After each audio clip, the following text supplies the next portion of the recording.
and welcome to Snacks and Stories. Today I am by myself. Am I quiet? I feel like I'm quiet because my mom is home and I don't want her to hear me. But today we are eating breakfast tacos that I made by myself in my kitchen. I'm alone. Patricia is not here. If you're confused by that, go watch her video. We're doing solo episodes this week so that you can kind of get to know us better by ourselves, because I feel like we are, as she said, she already said this, we are one person together, but we are also our own people, you know? Okay. I had breakfast tacos that I made with corn tortillas, scrambled eggs, and some potatoes, spinach, tomatoes, lemon juice, kale, and sour cream. So I want to take a bite so bad, so I'm gonna take a bite, okay?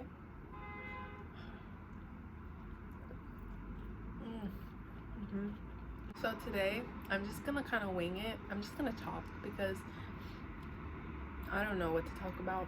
You know, I've been kind of having a rough time these couple weeks just because I feel like really stuck in quarantine. I feel really unproductive, like I'm not doing anything that I want to.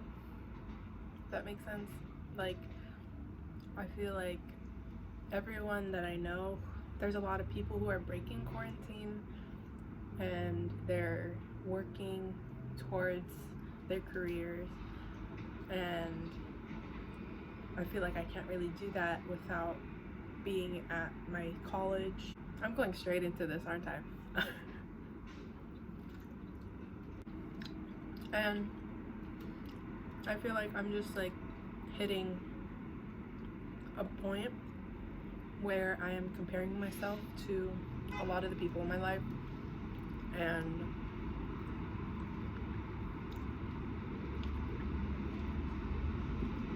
I just had to like take a break from social media. Not social media, but like Instagram.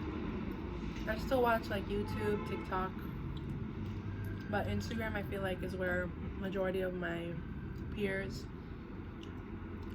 present themselves, and I just have to remember that if I want to be who I want to be, I can do that. I don't need to look at social media and compare myself to others to try and replicate what they have, because my life is not their life, and I just needed to remember that. And like, I know that, but then I see all their pictures and I'm like, wow, I'm so proud of them, but I don't feel proud of myself. I don't feel like anyone is proud of me. And I know that's not the truth, because I know that there are people in my life that are proud of me and that care about me, but it's one thing for other people to, and another thing for you to believe in yourself, you know?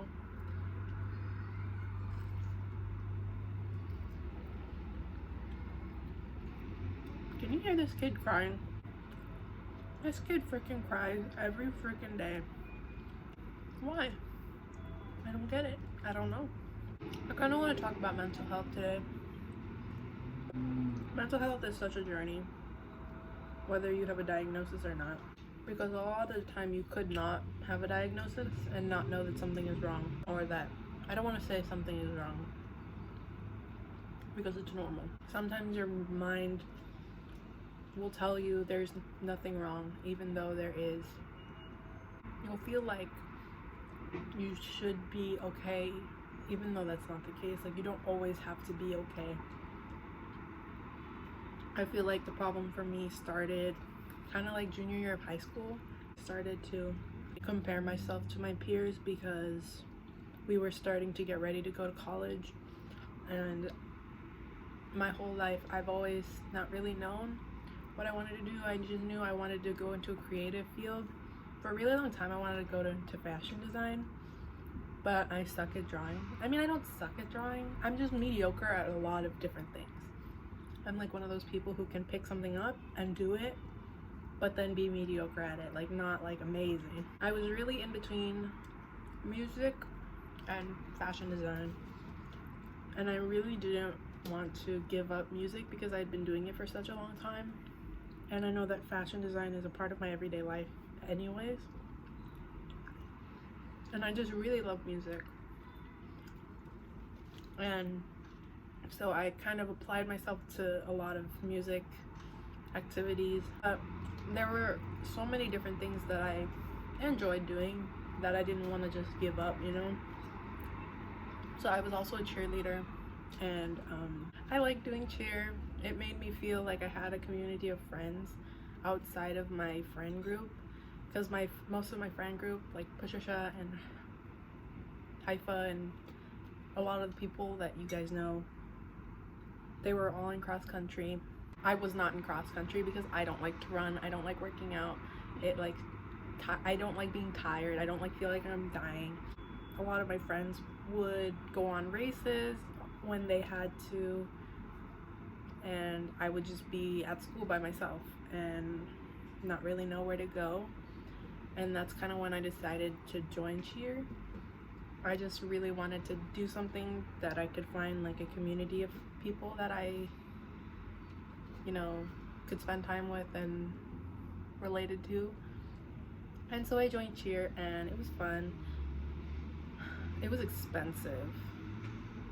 I didn't know that it was going to be expensive, but I just wanted to look cute and have friends, which is something that they tell you that if you're joining cheer, that's not what you should be joining for, but that's what I joined for.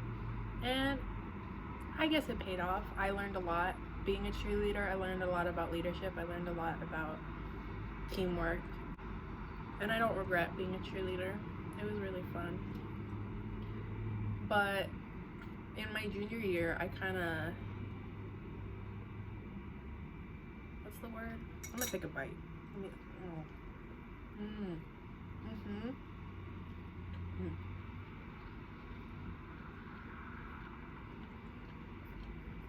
Here, I really tried to focus on my grades and my extracurriculars. So I was, you know, doing like 20 hours a week of music, and we were competitive cheerleading every day after school until like 5 or 6 p.m. And then right after cheer practice, I would go straight to orchestra, and I was taking 2 APs, and I just tried to do a lot because a lot of the people that I was surrounded by were doing a lot, and I thought that I had to keep up. I had to do exactly what they were doing, or more. Like, I just wanted to keep up because I felt like I was not in a competitive pool applying to colleges if I didn't like try those extra things. And I feel like that mindset kind of took a toll on me because there were so many people who could do all these things and I just couldn't. I was like, how are you guys doing this? Like, I have like this big mason jar. I'm gonna show you. I have this mason jar. It's 24 ounces. This is my head. And I used to fill this thing with coffee. Speaking of coffee, I have coffee today. It's so yummy. Oh my god. I used to hate instant coffee. And then a couple days ago, I bought Cafe Bustelo's instant espresso. Life changer. Never get the store brand coffee because that shit tastes so weird. It's like chemical. I don't know. I don't like it. This is bomb. Get this. Also, look at my my mug. Okay, what was I talking about? I don't remember. Junior year, I had to keep up with everyone, and I just couldn't. Like, I was, oh, the mason jar. So I used to fill this whole thing up with coffee every single day, which for a growing young lady I don't think is a great idea, but I just was so tired. I was sleeping at like 2 a.m. doing homework and waking up at 5 a.m. to do a little more homework before I had to leave my house at 6 a.m. and then I wouldn't get back home until 9 p.m. the next day, you know, and then the cycle repeats. And then I would just sleep all day Sunday because I had music on Saturday. Yeah, and then on top of that, I wanted to enjoy my time in school, hang out with my friends and stuff like that.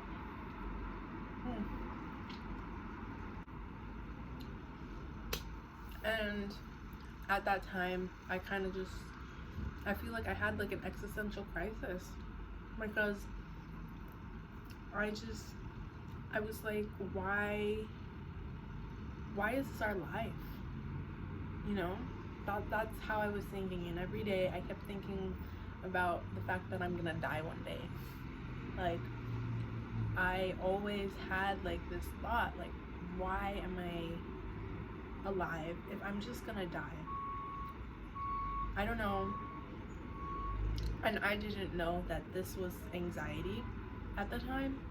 I just thought like something happened that triggered me to be afraid of death, like so afraid of dying. And every single day, every single class, I was thinking about it, like, when am I gonna die? Why am I dying? Why am I gonna die one day? And I just kept, I'm not a religious person. I don't really, I mean, I guess, I don't know. So in order for me to get into UCLA, I had to go to an interview. And on the way to the interview, I was in a bus and there was an active shooter in the area where the bus goes.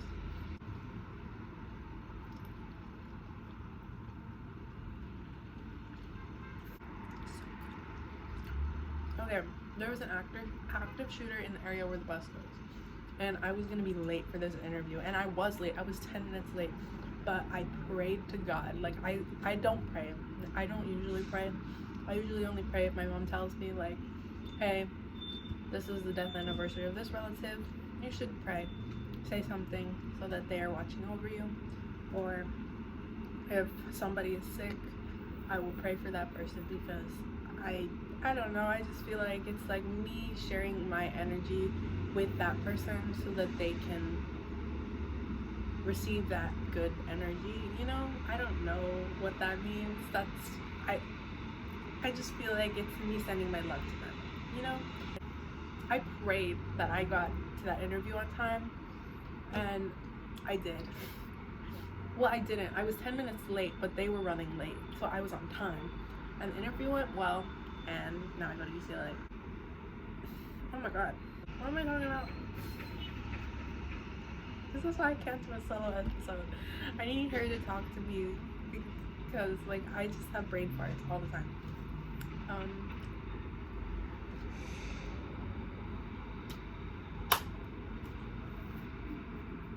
I never eat this though. If I was eating by myself, like, just no one's watching me, I would eat this all already. But what was I talking about?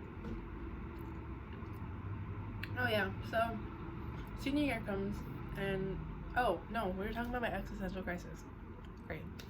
And so ended up writing my, you know, my college applications about that because they just want to hear your traumas, and I don't even know if I can consider mine a trauma.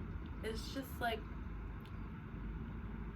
me dealing with undiagnosed anxiety, and I was just freaking out every day. Like, everyone I was talking to, I just wanted to talk to them about this because I wanted to know how they felt about it, because I didn't want to be the only one that's just afraid of death. Like, how are we all just living here and we're not afraid that we're gonna freaking die?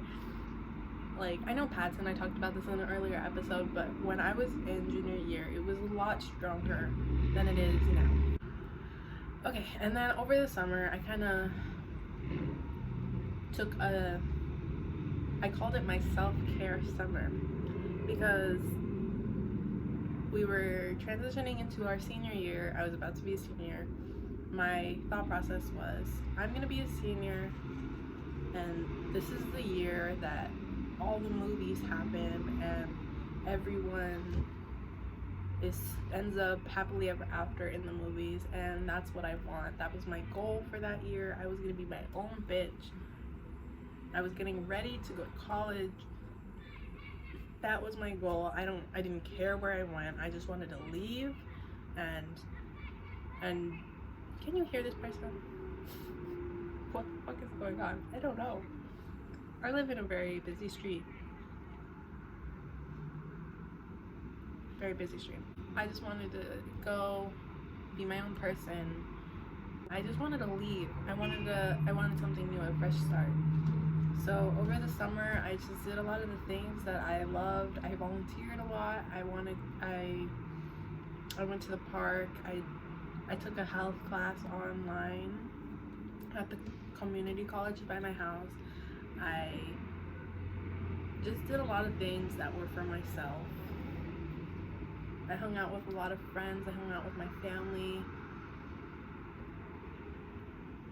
And I realized that I'm the most important person to build up in my life, because at the end of the day, I am all I have. You know?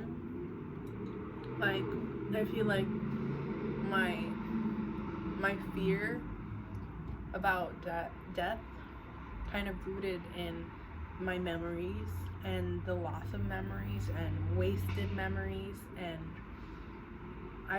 I love my life, I guess. That I don't want it to just end, you know? Like, what the fuck? We're gonna die, and our lives, all these memories that I just built up are just gonna disappear someday? Like, why? What the heck? That's not cool. What are we talking about? I don't remember. Summer. Okay. I start school. I go through a breakup. And I'm feeling good. I'm like, yeah, senior year, I'm gonna focus on music. I'm gonna do everything I can so that I look like a good candidate for the music programs of the schools that I want to go to. And I'm gonna try. And I don't know how many people here are watching that have applied to music programs. But whoever has, shout out to you. You have balls. Balls that I don't have.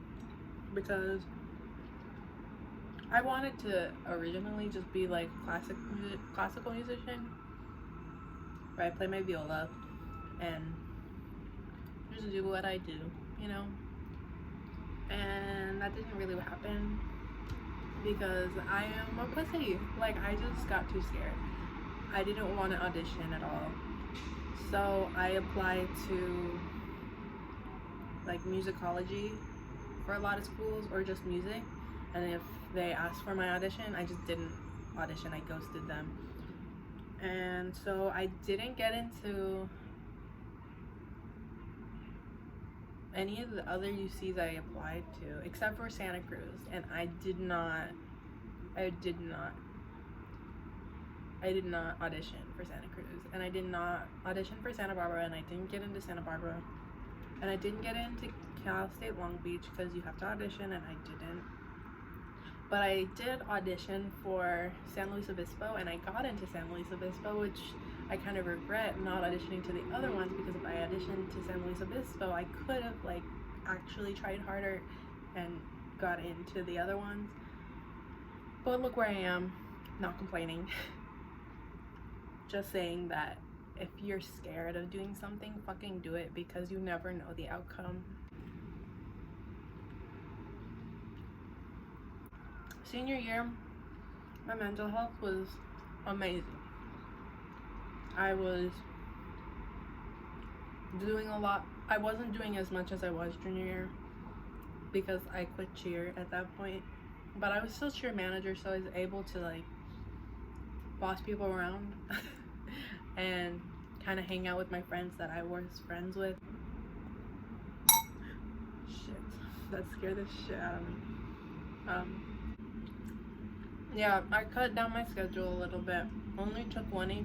Oh, actually, I took 2 APs, but they were kind of easy. And I didn't take any AP tests because there's no point. And I met Edwin. Edwin and I started dating. And he made me happy, you know? Like, he showed me balance between relationships and friendships and making it work and having fun while doing all of those things. And then the summer comes around and I am so excited for college. And then I get to college and I don't do shit and I completely freak out. Imposter syndrome is very real.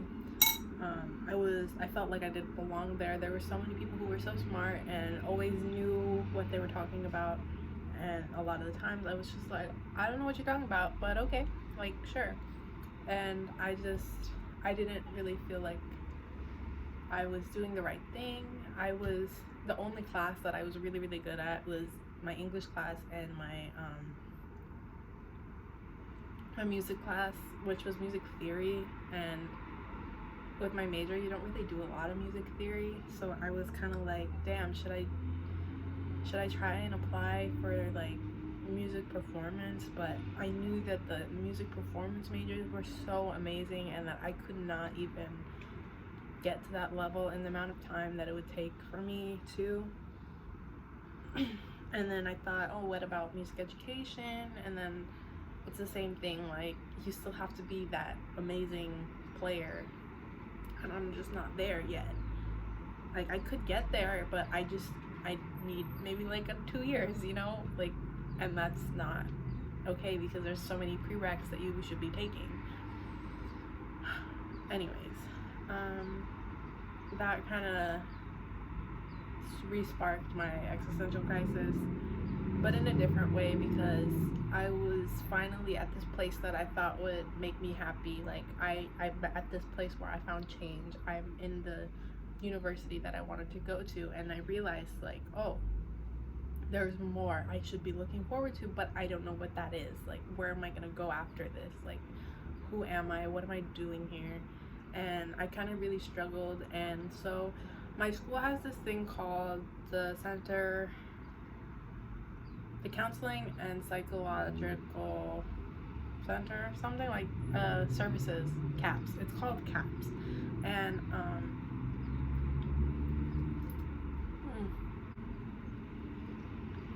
it's where students can get help talking to a therapist.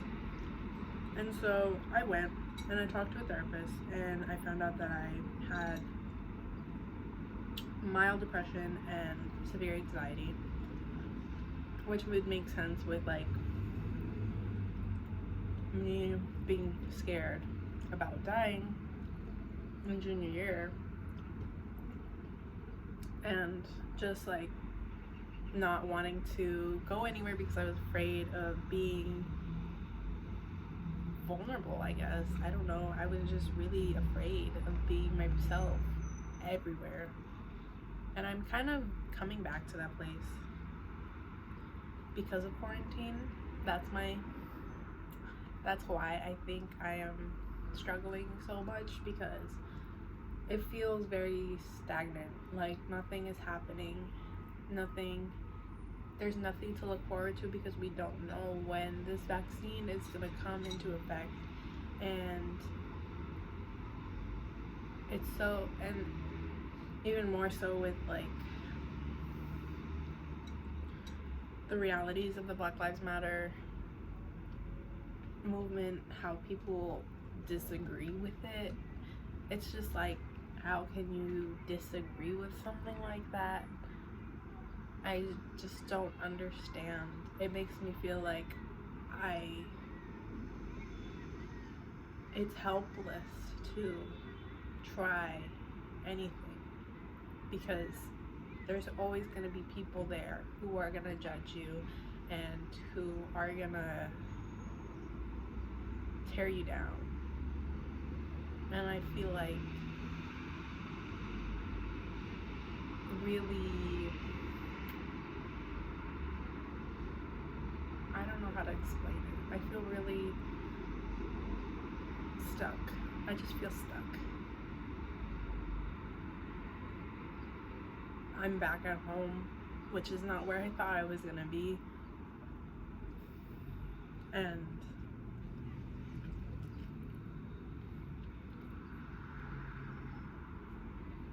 I'm back at home, which is not where I thought I was gonna be. So it's kind of bittersweet because I have kind of compromised with my parents so that this room is my room and I can like made it my own room. As you can see, this is my closet. This wall is my closet. This is where my bed is. This is my desk. And these bookshelves are my dad's, but fuck it, I don't care. Aesthetic. I don't know. I just want to do something. I was supposed to have an internship this summer, but the day that I had the interview, like, it was the day that all my classes were canceled and people were starting to talk about the coronavirus and make those conversations about, like, are you gonna wear masks? You should wear masks. Like, at first, like, masks weren't even a thing, but standing 6 feet apart was already a thing, and it was weird. It was a weird time when that interview happened, so I'm pretty sure that whatever project I was gonna be working with got canceled, and I don't know. I have things coming up for this year, so I feel like that's kind of what is keeping me together. I'm off of Instagram, kind of, but I'll be back tomorrow so that I can promote this video, I guess.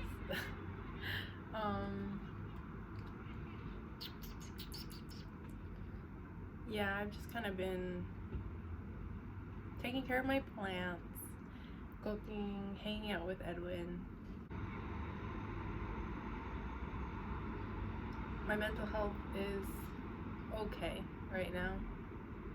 I wouldn't say it's great. It's been better, definitely, of course. But I didn't even talk about my mental health journey. I just talked about my journey.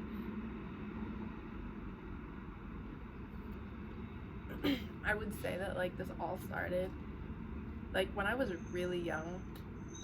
I couldn't sleep for, like, days because I would think about death. When I learned about what death was, I just couldn't stop thinking about it. I was like, I don't want to die. Like, I don't want to go to sleep and then not wake up. And I feel like a lot of that, like, kind of stems from the way that my parents would discipline me. And, like, they would kind of not threaten me, but they would explain consequences of things. And more often than not, the reasons why I couldn't do some things is because somebody might come and kill you, or somebody might do something to you. You might fall and then you'll die. Like, I literally remember my mom explaining that if I climbed on some boxes, that they would bury me under the ground with the worms, and if I didn't want the worms, then I shouldn't climb the boxes. And I mean, don't get me wrong, I love my parents, but they're freaking crazy. Also, totally unrelated, but in my neighborhood, so many people have been shot recently. I have this app, it's called Citizen. I'm pretty sure a lot of people in LA have this app. I don't know about elsewhere, but the app Citizen, it's like a neighborhood watch app. And all day I was just reading, like, report of armed man on this street, report of armed man on that street, report of armed man on this street, and then, like, at 10 o'clock, report of man shot, report of shot man. It was crazy. I need to sneeze. Anyways, I just kind of rambled for a whole hour about myself. Here's something funny. My friend Alex, we were on a Zoom call the other day, and she said that her first like assumption about me, like when we first met, was that I was just some cheerleader girl, because she just kind of hung out with my friends that are runners, and she didn't know how I fit into the mix of the friend group, because she thought that the friend group was just like the people who were in cross country, and then I was just like this cheerleader that was just hanging out with them. And I just kind of figured like, oh, she's like, they know her from cross country, so that's fine. And one day there was like people sitting where we sat, and we didn't know where to go, so we just kind of walked around together, and it was so awkward. And yeah, so that was her assumption about me, because Pats did assumptions about her. And yeah, she's the only person who gave me an assumption about me. But yeah, I feel like I'm really quiet when you first meet me, because unless it depends on the situation. I can be loud, but if I'm shy, I will be quiet.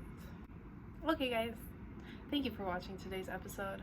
I am going to wash my hands and drink my coffee. I hope that everyone is having a lovely day. I hope that everyone is able to get the attention that they need. I hope that if you are going through a rough time, that you reach out to somebody. If you need somebody to reach out to, there are 30 subscribers on this channel. You can literally talk to me. Go find my Instagram, DM me. Go find Patricia's Instagram, DM her. We are friendly. We will talk to you if you need to talk about anything. I know my story is very different from so many people. I didn't really talk about like all the hard parts, like what comes with anxiety, like the symptoms of anxiety and depression. I just want to say that I'm not suicidal, was never suicidal, and I'm okay. I will be okay. But if you think that somebody in your life is, then you have to do something about it, because life is so precious, and leaving is not the answer. Okay, this month is Suicide Prevention Month, and I think it's really important that you watch out for the people who you love always. So please, just, if you really need a friend, or if you don't really need, if you need a friend, period, if you need a friend, I am here for you. Please do not hesitate to comment something or message something. Yeah, you are enough, you are heard, you are loved. It doesn't matter by who, it doesn't matter where. You are loved, you are heard, and you are important. Okay? Make sure that you check out whatever. I'm gonna put stuff places.